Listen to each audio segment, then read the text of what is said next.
안녕하세요. 마음과 마음이 이어지는 소리의 행복한 나무입니다. 제가 한동안 몸이 좋질 않아서 영상을 올리지 못했는데요. 듣고 계신 여러분들도 아픈 곳 없이 항상 건강하시기를 바랍니다. 제가 여러분께 오늘 오랜만에 가져온 책은 아르테 출판사에서 출간한 백영옥 작가님의 빨강머리애니 하는 말입니다.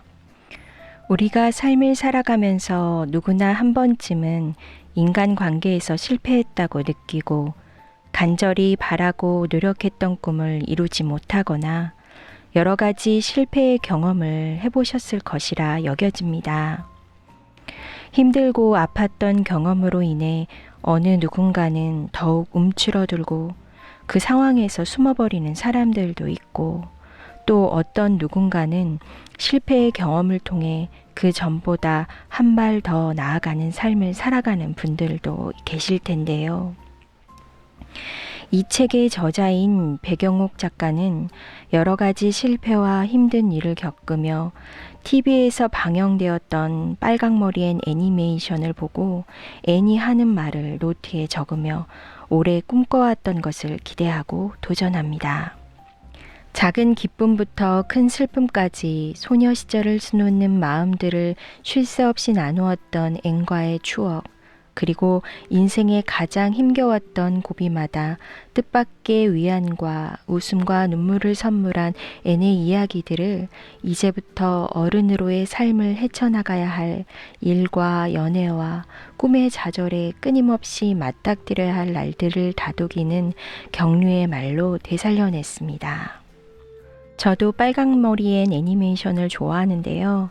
어렸을 때 보았던 때보다 어른이 되어 보았던 빨강머리앤을 보며 어려움 앞에서 때론 좌절하기도 하지만 다시 일어서는 모습이나 솔직하고 당당하게 표현하며 꿋꿋하게 살아가는 앤의 매력에 푹 빠졌던 것 같습니다. 삶의 한가운데 기대를 잊고 실망에 지쳐가는 여러분들에게 웃음과 위로가 되길 바라며 지금부터 빨강머리애니 하는 말의 일부분을 읽어드리도록 하겠습니다. 프롤로그. 예쁘지는 않지만 사랑스러운 나의 앤에게. 오래전 침대에 누워 천장의 무늬를 하염없이 바라보고 있었다. 나는 지쳐 있었다. 인간관계에서 실패했고 소설가가 되겠다는 오랜 꿈에서 멀어졌고 결국 회사에 사표를 냈다. 버튼 하나 누를 힘이 없었지만 빨강머리앤 애니메이션 시리즈를 봤다. 끝까지 따라 부를 수 있는 내 인생 유일한 주제가가 흘러나왔다. 죽은 게 빼빼 마른 빨강머리앤. 예쁘지는 않지만 사랑스러워. 이마가 툭 붉어져 나온 이 수다쟁이 소녀는 내게 쉬지 않고 말이란 걸 했다. 엘리자가 말했어요. 세상은 생각대로 되지 않는다고. 하지만 생각대로 되지 않는다는 건 정말 멋져요. 생각지도 못했던 일이 일어나는 걸요. 스톱 버튼. 눈물이 핑. 앤의 말을 한 번, 두 번, 세 번 더 들었다.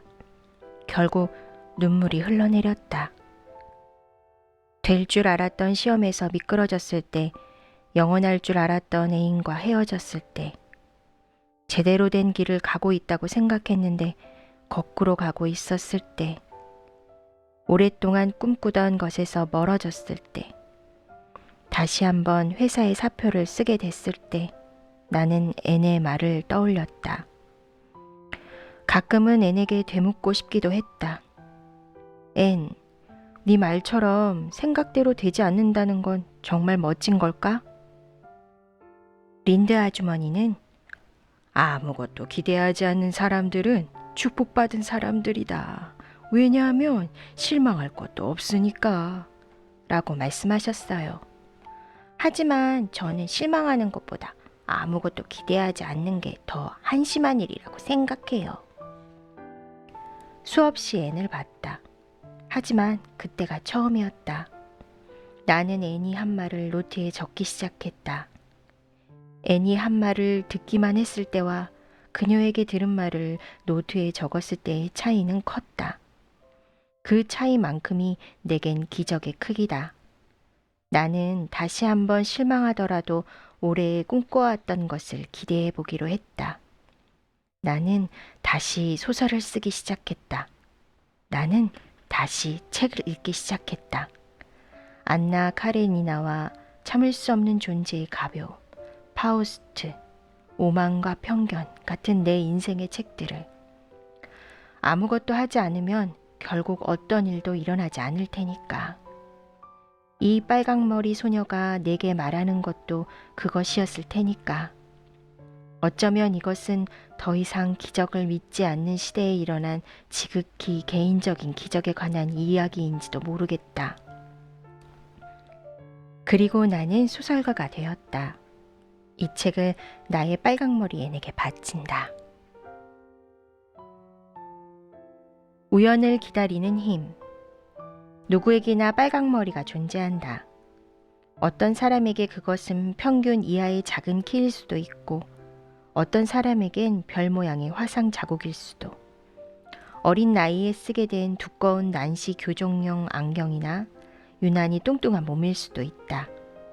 우리는 그것을 콤플렉스라고 부른다. 하지만 콤플렉스가 외모만을 뜻하지는 않는다. 초록지붕집의 매튜 커스버트의 빨강머리는 낯선 사람들, 특히 여자 앞에 서면 자꾸 작아지는 대인 공포증이다. 그는 낯선 사람이 나타나면 허둥지둥 숨기부터 하는 남자다. 내 어릴 적 빨강머리는 무엇이었을까? 닮지 않았으면 싶은 콤플렉스가 자식에게 유전됐을 때 부모는 그걸 콕 집어 말할 때가 있다. 내 경우에는 아빠가 대학에만 가면 코 수술을 시켜주겠다고 호언장담하면서부터 코에 대한 콤플렉스가 생겼다. 그 전까지는 나는 내 코가 납작한지도 몰랐다. 코가 납작하다고 생각하니 자꾸 만지작거리는 버릇이 생겼고 코를 만지려고 하다 보니 손톱이 성가셔 손톱을 물어뜯기 시작했다. 내 경우 안 좋은 버릇의 창세기는 코에서부터 시작되었다. 우리 집에는 철딱선이라곤 하나 없는 어린 삼촌들이 3명이나 같이 살았는데 그중 가장 콧대 높은 외삼촌은 잠자는 내 코에 빨래 집게를 꽂는 만행을 저지르기도 했다. 사람을 보면 일단 코부터 쳐다보는 버릇은 그때부터 시작됐다. 낮은 코는 내 유년 시절에 지대한 영향을 끼쳤다. 그런데 자라면서 기이한 일이 생겼다. 신기하게도 초등학교를 졸업하고 중학교에 가면서부터 조금씩 내 코가 높아지기 시작한 것이다. 물론 여전히 내 코가 높은 건 아니다. 하지만 나는 어느 날부터 그냥 적당히 낮은 내 코를 인정하게 됐다. 심지어 제법 귀엽단 소리까지 들었다. 빨리 달리거나 고개를 숙이고 오래 책을 읽으면 어김없이 낮은 코에 걸린 안경이 조금씩 밑으로 내려오긴 했지만 말이다. 그러다가 중요한 사실 한 가지를 깨달았다. 누구도 내 코를 관심 있게 바라보지 않는다는 것. 말하자면 내 콤플렉스는 내 눈에만 유독 도드라져 보이는 것이었다. 그 옛날 언니가 울고 있는 내 등을 쓸어주며 다 지나간다고 말했을 때 나는 그 뜻을 알지 못했다. 우연을 기다리는 힘, 시간을 견디는 힘. 11살 애는 아직 이해하지 못했을 이야기다. 물론 내 코가 기적처럼 높아지지는 않았다. 제 아무리 기다려도 애네 빨강머리가 눈부신 금발머리가 될 리는 없다. 하지만 아이러니한 건 빨강머리가 싫어서 아줌마 몰래 검은색 염색약을 머리에 발랐던 애니 온통 초록색으로 변한 머리카락을 본 후 절규하듯 외치는 말이다. 전 이제까지 빨강머리가 세상에서 최악이라고 생각했어요. 머리카락이 초록색이 되고 나서야 애는 자신의 빨강머리가 그렇게까지 나쁘지 않았다는 걸 깨닫는다. 시간이 우리에게 선물하는 건 이런저런 일을 겪으며 똑같은 상황을 바라보는 관점을 바꾸게 하는 힘 아닐까? 시간은 느리지만 결국 잎을 키우고 꽃을 피우고 나무를 자라게 한다. 나는 그것이 시간이 하는 일이라 믿는다. 시간이야말로 우리의 강팍한 마음을 조금씩 너그럽고 상냥하게 키운다고 말이다. 그러니까 내 말은 거울을 보며 어느 날 당신도 이렇게 중얼거릴지도 모른다. 아, 정말 좋다. 까지는 아니어도 그럭저럭 이 정도도 나쁘지 않아. 삶은 편도야, 앤. 이런 날 살아있다는 사실만으로도 행복하지 않니? 처음 학교에 가는 길 앤은 프린스 에드워드 섬의 아름다운 풍경을 보며 다이애나에게 이렇게 외친다. 앤의 눈가에 스치는 모든 사물 위에는 행복이 방울방울이다. 앤은 행복한 사람이다. 그녀에겐 행복을 그려내는 능력이 있기 때문이다. 앤은 끝없는 사막 속에서도 오아시스를 상상하며 눈앞의 모래바람을 지나가는 것이라 생각하는 사람이다. 내가 앤을 오래도록 사랑한 것도 남자애가 아니란 이유로 고아원으로 다시 돌아가야 하는 최악의 순간에도 길가에 핀 꽃이 아름답다고 말할 줄 아는 그녀의 행복 재능 때문이다. 세상 모든 행복은 100명의 세계적 행복학 권위자들이 1000개의 단어로 말한 행복에 관한 책이다. 이 프로젝트를 위해 저자는 세계 행복 데이터베이스 웹사이트에 수록된 8,000여 건의 논문을 검토하고 전 세계 50개국 100명의 심리학자, 사회학자, 경제학자, 정치학자들에게 행복이란 어떻게 측정할 수 있는가를 물었다. 이 책에는 행복 설정값이란 말이 자주 등장한다. 행복 설정값이란 고유한 행복의 기본 수준으로 어떤 사람이 큰 좌절을 겪든 크게 성공하든 결국 행복지수가 처음의 설정값으로 되돌아가는 탄력성을 말한다. 결국 비포 선셋에 보면 이것과 관련된 이야기가 등장한다. 사고 때문에 비록 다리 하나를 쓸 수 없다고 해도 낙천적인 사람이라면 낙천적인 장애인이 된다는 이야기. 우선 좀 우울한 얘기부터 하면 행복의 50%는 유전적 설정값에 의해 결정된다. 이 말은 환경에 따라 결정되는 건 겨우 10% 정도이고 행복감을 느끼는 능력의 50%는 운 좋게 타고난다는 것이다. 뭔가 억울하지 않은가? 하지만 나머지 40%는 자신에게 달려있다고 하니 포기는 이르다. 그렇기 때문에 행복에는 반드시 연습이 필요하다는 게 학자들의 주장이다. 메디슨 대학의 연구에 따르면 사람은 스스로 동정심을 키울 수 있다. 연민을 갖고 배려 깊은 행동을 하면 할수록 두뇌의 활동이 활성화된다는 것이다. 이 말은 동정심도 훈련할 수 있으며 무력감이나 슬픈 감정 역시 배울 수 있다는 얘기다. 감정을 학습한다는 말은 대체 무슨 뜻일까? 인간의 행동 중 일부는 감정 없이, 의식적인 목적 없이, 자아와 목표 사이에 진정한 동화 없이 그저 습관처럼 이루어진다. 의미 없는 행동은 우리를 행복으로 이끌지 않는다. 이와 반대로 의식적으로 노력하고 진심을 갖고 행동할 때 행복을 경험하고 감각을 깨울 수 있다. 이런저런 행복학 관련 책들을 읽다가 내가 느낀 중요한 사실이 있다. 그것은 나 자신을 너무 심각하게 받아들이지 말라는 것이다. 우리는 자신의 직업적 성공, 발전적 진화, 자아 성장에 과도하게 관심이 큰 탓에 나 이외의 다른 사람과의 진정한 관계에 투자하는 시간을 낭비라고 생각하는 문화 속에 살고 있다. 심지어 잠 역시 시간 낭비라고 생각하면서 말이다. 하지만 행복지수가 높은 대다수의 사람은 내가 아니라 타인과의 관계에서 공감을 구축해낸 사람들이다. 이것은 다양한 연구를 통해서도 증명되고 있다. 타인과의 보다 깊은 관계를 위해 투자하는 시간은 결코 낭비가 아니다. 또 조사 결과 결혼한 사람들이 미혼보다 행복지수가 높게 나왔다. 외향적인 사람이 내향적인 사람보다 조금 더 높은 수준의 행복감을 경험한다는 것도 입증되었다. 흔히 젊은이가 노인보다 행복할 것이라 믿지만 통계는 전혀 다른 사실을 말하고 있다. 나이와 행복의 관계를 조사하면 늘 60대에서 70대 노인들이 더 행복하다는 조사 결과가 나온다. 왜? 노인들이 감정을 잘 다룰 수 있는 능력을 가지고 있기 때문이다. 그들은 살면서 좋은 일, 나쁜 일을 모두 겪었다. 좋은 소식을 들어도 지나치게 요란 떨지 않고 불행한 일이 일어나도 모든 것이 지나가리라는 말을 되새기며 기다릴 줄 안다.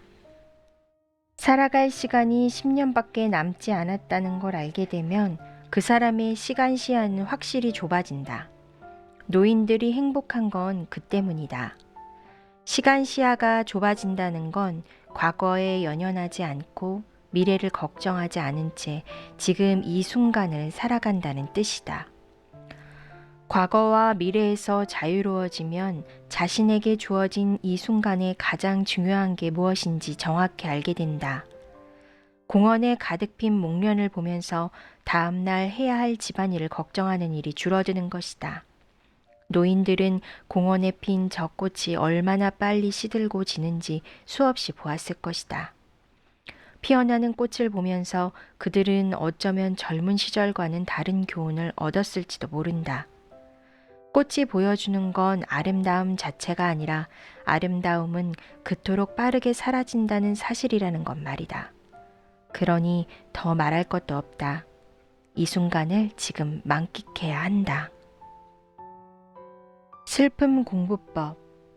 영화 인사이드 아웃의 주인공은 한 소녀의 내면에 존재하는 기쁨, 슬픔, 버럭, 까칠, 소심 등 5개의 감정이다. 익숙한 고향 미네소타에서 낯선 동네인 샌프란시스코로 이사 오면서 사춘기 소녀 라일리가 겪게 되는 복잡한 내면이 주인공인 것이다. 아이스하키를 즐기던 명랑한 소녀가 새로운 곳에서 처음 느끼는 주요 감정은 기쁨이다. 하지만 이사 후 낯선 친구들과 학교에 적응하지 못한 소녀가 겪는 압도적인 감정은 슬픔으로 뒤바뀐다. 소녀를 걱정한 기쁨은 슬픔을 튀어나오지 못하게 가둬버리려 한다. 하지만 심리학자들은 슬픔이 다른 사람들에게 보내는 구조 신호라는 점에 주목한다. 가령 눈물을 보고 달려온 가족과 친구들의 공감은 슬픔에 빠진 사람을 결국 더 깊게 성장하게 만든다는 것이다. 슬픔은 삶을 통찰하게 하고 우리에게 누가 진짜 친구인지를 가늠하게 한다. 앤이 친숙한 에이볼리를 떠나 퀸 학원이 있는 대도시에 왔을 때 그녀 역시 라일리처럼 혼란스러운 마음을 억누르지 못한다. 깊은 슬픔에 잠겨 시도 때도 없이 눈물을 흘리는 것이다. 인생의 가장 큰 슬픔은 익숙하고 사랑하던 무언가를 잃었을 때다. 인간은 수익으로 얻는 기쁨보다 손실로 얻는 슬픔을 훨씬 더 충격적으로 받아들인다. 경제학자들은 이것을 수치로 계산해 손실 이론이라는 것을 만들었는데, 이론에 의하면 뭔가 얻었을 때 느끼는 기쁨에 비해 손실에서 느끼는 슬픔이 인간에게 2.5배 정도의 충격을 더 준다. 재산이 줄어 10억이 남았을 때보다 무일푼으로 시작해 5억을 모았을 때 인간은 훨씬 큰 행복감을 느끼는 것이다. 자신의 글에 달린 100개의 칭찬 댓글 중에 잡초처럼 끼어있는 단 한 개의 악플이 우리를 단숨에 지옥에 빠뜨릴 수도 있다. 그러므로 살면서 슬퍼하는 법을 제대로 배우는 일은 정말 중요하다. 시간이 흐를수록 우리는 더 많은 것들을 잃게 되기 때문이다. 점점 건강을 잃게 되고 가족과 친구 중 일부를 병이나 죽음으로 잃게 된다. 시력이 나빠져 돋보기를 써야 하고 청력이 약해져 보청기를 끼게 될지도 모른다. 상실이 익숙해질 시간에 도달하는 것이다. 나는 슬픔을 슬픔 이외의 것으로 회피하는 게 정신건강에 얼마나 안 좋은 영향을 미치는지 자주 봐왔다. 슬퍼하는 건 시간 낭비란 말은 삶을 길게 보지 않았을 때 해볼 수 있는 말이다. 엄마가 돌아가신 지 5년의 시간이 지난 후 갑자기 삶의 균열이 온 큐가 그랬고, 이유 없이 사라진 애인을 잊기 위해 자기 감정을 챙길 사이도 없이 결혼으로 도피한 K의 이혼이 그랬다. 슬픔을 슬픔 이외의 것으로 뒤섞지 말아야 한다. 슬픔을 분노로 바꿔 왜곡시키면 스스로 애도의 시간조차 가질 수 없게 된다. 외로움을 배고픔으로 착각해 폭식하거나 우울을 우울의 증상인 단순한 수면장애로 오해해 방치하면 우리는 점점 더 깊이 병든다. 슬픔은 제대로 다뤄졌을 때에만 시간과 함께 자연스레 사라진다. 자기 안에 있는 감정들을 분리해 다독인다는 건 나 자신을 아끼고 돌보는 행위이다. 슬픔에 반응하는 우리 각자의 시간표는 전부 다르다. 그것은 오직 나만 알 수 있다. 그러니까 앤의 말이 맞다. 기운이 날 것 같지 않고 나게 하고 싶지도 않다면 슬픈 채로 있는 게 낫다. 지금은 눈물을 흘릴 때이고 울어야 하는 시간이기 때문이다. 슬픔의 무게는 덜어내는 게 아니다. 흘러 넘쳐야 비로소 줄기 시작한다. 그래야 친구들이 다가오고 함께 슬퍼할 수 있다. 위로받고 싶은 사람이 있을 때에야 슬픔은 끝난다. 어른의 시간. 앤이 앨런 부인에게 입시 합격 발표에 대해 불안감을 토로하며 조언을 구할 때 이 우아한 목사 부인이 하는 말들이 괜찮아, 다 잘 될 거야. 혹은 너만 힘든 거 아니야. 같은 말이 아니라 좋았다. 그녀의 조언이 현실적이고 구체적이란 점에서 배울 게 많다고 생각했다. 가령 합격 여부가 신문에 났는지 확인하러 우체국에 가는 걸 그만두는 건 어때? 같은 충고가 그렇다. 전문가들은 나이 들어서 꼰대가 되지 않는 지름길 중 하나가 앨런 부인처럼 권유적인 언어를 사용하는 것이라고 말한다. 잡지사 편집장 출신의 선배와 편집장 승진 직전 회사를 그만두고 출판사를 차린 후배 한 명과 꼰대를 주제로 얘기를 했다. 내가 반성하는 건 이런 거야. 가령 인터뷰 기사를 써서 나한테 가져온 기자에게 내가 데스크 보면서 이런 말을 한 거지. 도입부에 이런 문장 쓴 건 혹시 네가 이만큼 안다는 거 자랑하고 잘난 척하고 싶어서 그러는 거야? 그럼 그 후배는 얼굴이 시뻘개져서는 아니라고 막 대들고 지금 생각해보면 힘들었을 거야. 숨기고 싶은 마음을 내가 너무 대놓고 물어보니까. 근데 이젠 그런 게 눈에 훤히 보이더라고. 아마 내가 어렸을 때 선배들도 그랬겠지 생각하면 얼굴이 화끈거리기도 하고. 기자든 편집자든 카피라이터든 텍스트를 오랜 시간 반복해서 읽고 쓰다 보면 행간의 느낌들을 잘 읽게 된다. 그런 전문가들이 가장 쉽게 하는 실수가 있다. 일을 시작한 지 얼마 되지 않아 미숙한 사람을 자신의 기준으로 혹독하게 평가하는 것. 왜 글을 그렇게 장황하게 써? 인용구는 왜 이렇게 많아? 네 생각이 없다는 거 사람들한테 보여주고 싶은 거야? 머리는 장식으로 달고 다니니? 나 역시 잡지사에 계속 있으면서 운 좋게 승진의 편집장이 됐다면 후배들 꽤나 괴롭히는 상사가 됐을지도 모른다. 좋게 말해 전문성이지만 나쁘게 말해 결벽증인 것이다. 이런 사람들의 특징은 믿고 맡겨야 할 일에 시시콜콜 참견하는 것이다. 내가 아는 좋은 관리자나 좋은 부모의 특징은 역설적이게도 대부분 덜 참견한다는 공통점이 있다. 디테일에 집착하기보다는 전체적인 조화나 균형을 바라보면서 꼭 나서야 할 곳에만 나서는 중용의 묘를 보여주는 것이다. 하지만 이것이야말로 정말 어려운 일이다. 잘못 갈 길이 빤히 보이는데도 눌러 참으며 다시 되돌아오길 기다려주는 게 보통 일인가? 하지만 사람은 대부분 실수에서 배우고 그 실수가 혹독할수록 같은 실수를 반복하지 않는다. 옥상이 아무리 위험하다고 떠들어 봐야 떨어져 본 사람만이 그 높이를 몸에 새기는 것이다. 꼰대가 되지 않는 법에 대해 얘기하다가 우리는 갑자기 고해의 순간을 맞이한 사람처럼 자신의 경험을 털어놨다. 생각해보니 나 역시 많은 글에서 이 나이쯤 되고 보니 같은 말을 남발했다는 걸 알게 됐다. 잘 나이 드는 것, 그것만큼 어려운 일이 없다.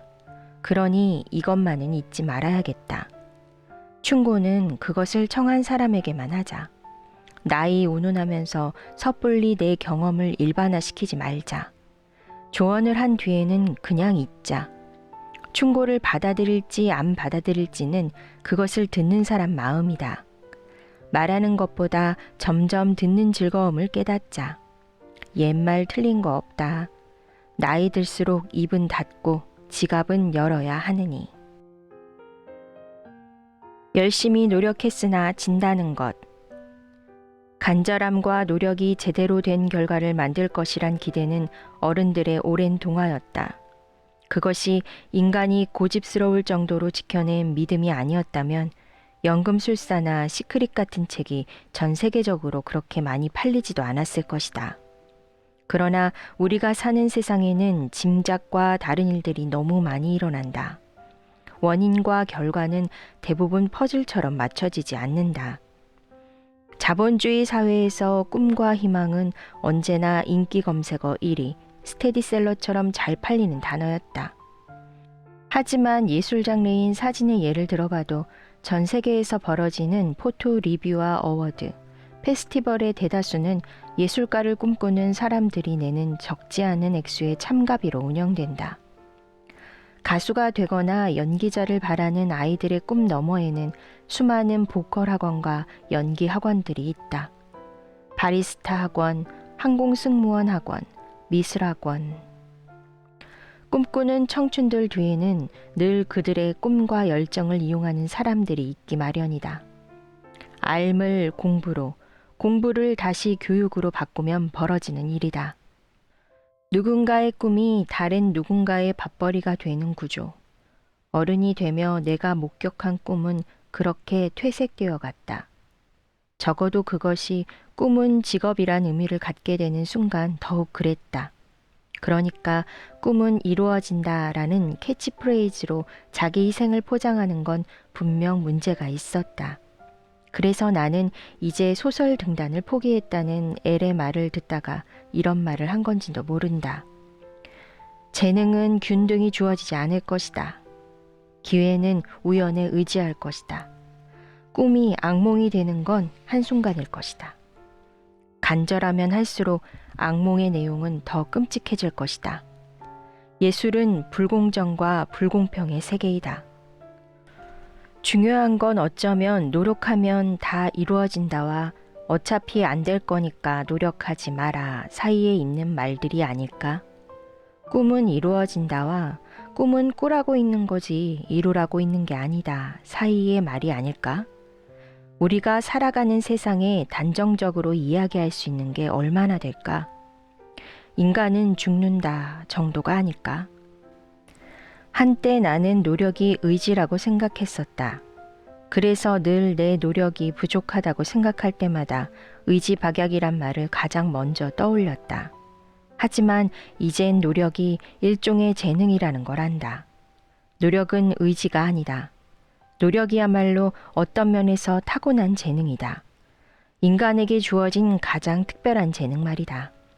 하지만 성공하기 위해 대체 얼마만큼의 노력이 필요한 걸까? 왜 이 세계의 멘토들은 그래서 죽도록 노력해 봤냐? 라는 질문을 젊은이들에게 함부로 던지는 걸까?